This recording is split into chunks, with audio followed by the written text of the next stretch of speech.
Tyson Fury stops Dereck Chisora via 10th round TKO.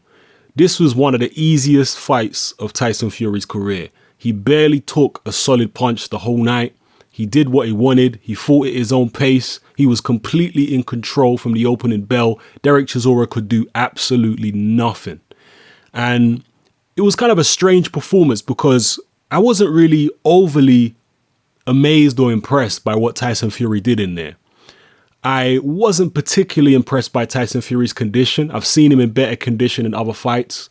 The Kevin Johnson fight and a couple other fights, I've seen him in better condition, and he certainly looked in better condition before the 2 cancelled David Haye fights.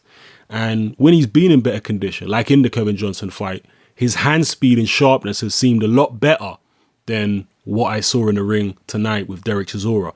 But from a technical point of view, Tyson Fury didn't put a foot wrong, and he's proved that he has improved since the first fight. He's had 7 fights since the first Chisora fight, and the technical improvements have been massive since then.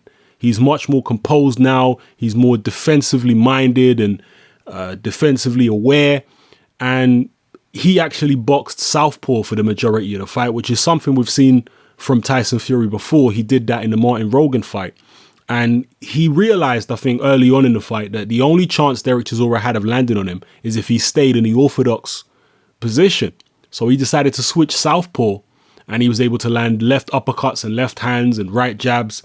He just found that the southpaw stance was even better for him than the orthodox stance. He could have beat Dereck Chisora from either stance, but from the southpaw, Chisora had no chance at all. And he just boxed methodically, picking his shots, tying Chisora up on the inside, moving around, just doing exactly what he wanted. It was a really one-sided beating. And that was definitely, even though Chisora got beat by David Haye, I believe in the 5th or 6th round, David Haye knocked him out. Even though that happened, this was still the most one-sided loss that Dereck Chisora has suffered in his career. More one-sided than the Vitali loss, more one-sided than the Haye loss, up until the point where he got knocked out by Haye. Because even though, as I say, he got knocked out in that fight, he was still pressuring David Haye. He was still making Haye uncomfortable. He was still making Haye have to work very, very hard. Whereas Fury just treated it like a sparring session. It was total cruise control. It was a complete mismatch. There was no point in the fight where you felt that Chisora had any chance at all. Right from the first round, complete dominance from Tyson Fury.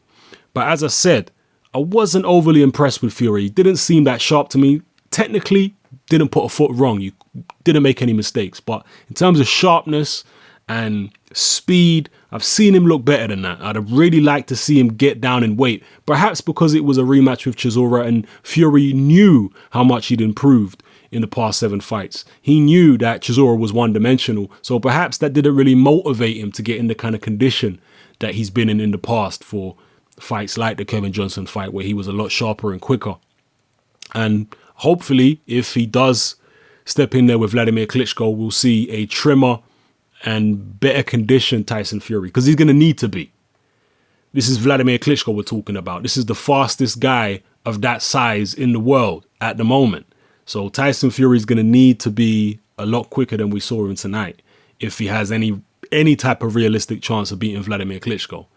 So that's my thoughts on the fight. It was a disappointing fight. The crowd booed throughout. It was so one-sided. I guess people could say Fury wasn't really stepping on the gas and taking Chisora out of there. That's a valid criticism, definitely. But I don't think Fury wanted to take any risks, given the, what's at stake, that he's got a world title shot guaranteed as long as he beats Dereck Chisora. So I think he didn't want to take any risks and jeopardize that and give Chisora any chance whatsoever. But it definitely wasn't the kind of performance that the crowd were expecting from Tyson Fury, who's normally in entertaining and exciting and dramatic fights. So apparently Tyson Fury's out in February on Box Nation as well. So the deal with Frank Warren and Box Nation goes on. He's out in February. Don't know who's going to be fighting. They didn't say, but it's likely just going to be a tune-up fight. No one too dangerous.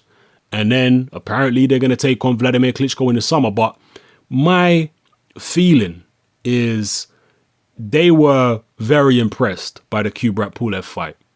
Tyson Fury on Twitter expected the Pulev-Klitschko fight to be a 12-round snooze fest. he didn't expect Klitschko to let his hands go like that and close the show and really win in devastating fashion the way that he did and show weapons from his arsenal that we haven't seen too much of over the years. And I think Fury and the team were impressed by that. In fact, Fury has said in an interview that he was impressed by Klitschko's performance. And I think that Klitschko performance against Pulev has sent a little bit of a shiver down the spines of a few heavyweights. They're a little bit more cautious now about taking that title shot right away, because where Wladimir was very safety first before, like in the Eddie Chambers fight and several other fights where he was just jabbing and moving and grabbing and jabbing and moving, he didn't seem as intimidating as he seems now, having knocked out Pulev in brutal and devastating fashion. And I'm not so sure, again, this is just me speculating here, but I'm not so sure that the Fury team are actually that confident about fighting Wladimir after seeing that Pulev fight. I'm not so sure about it, because they saw something in Wladimir, a bit of eye of the tiger. When Pulev came out for him, Wladimir did meet fire with fire. When he got rocked with that jab in the first round, he responded with that big left hook. So, I don't know. I don't think the Furies are as keen on it as they're making out. That's just my interpretation. But drop your comments below. There's not really much to say about the Chisora fight. Maybe Chisora should retire now. I don't know. Maybe he should change trainers. At the end of the day, he has to earn a living. So, it's unlikely that he would retire.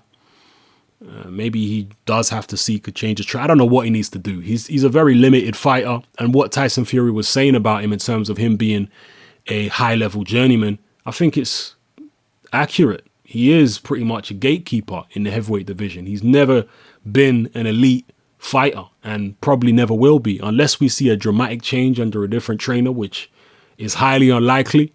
Then he's going to go on being what he is. I always felt that Dereck Chisora, early on in his career, like when he fought Sam Sexton, especially the second time, he showed good foot movement and the ability to bounce around and pop a jab, much like an Evander Holyfield. I mean, not to the quality of a Holyfield, obviously, but I'm talking about a guy of Holyfield type dimensions in terms of his height anyway. He's a lot heavier than Holyfield, but in terms of his height, he has that kind of Holyfield height. And against Sexton, he was popping a jab and moving around. I'm not saying that would have helped him beat Fury, not at all. But if he'd incorporated that type of style into his game from an early stage of his career, I think it would have served him well, you know. And that's something Don Charles refused to allow Dereck Chisora to use, is, you know, popping a jab and moving around. Even against taller guys with tall arms, that can actually work if you know what you're doing. Holyfield showed that in the Riddick Bowe fights, and he had competitive fights with Lennox Lewis, particularly the second fight. Again, obviously Chisora is nothing like Holyfield, nowhere near as talented, nowhere near as good, but to try and make Chisora the best fighter he can possibly be with the ability he has, I think it would be better to incorporate something like that in his game and not just to make him a pure pressure fighter, because I did see in the early stages of Dereck Chisora's career, like I say, in the Sexton rematch, moments where he was bouncing around the ring, popping a jab, and he was troubling Sexton while he was doing that. So that's the only thing I could really say for him, but realistically, there's not really much Dereck Chisora can do. He's not a massive puncher. He doesn't really throw good quality shots. So unlikely he's really going to do anything. Drop your comments below, and you can hear from my voice, it was kind of a sad night in the end with the Chisora and Fury thing. It was just sad seeing such a one-sided beating that Fury gave Chisora. And the card overall was a mixed bag. There was some good fights there. The Bradley Skeet, Frankie Gavin fight wasn't that great. It was a chess match, but I think it was still interesting while it was going along. The Eubank Jr. Saunders fight was, you know, boring for the first 6 rounds, but after that it got interesting. It got real interesting after 6 rounds, when Eubank Jr. actually shook off the stage fright and started throwing some damn punches. It was interesting. And there was a few other fights on there. Liam Walsh fight was good. The Frank Bilioni fight was good. There was a couple good fights. It was a mixed bag. It wasn't a great card, but it was decent. It was definitely better than the Matchroom card the other week. So let me know what you thought of this fight and the card overall. This is Hatman. I'm out.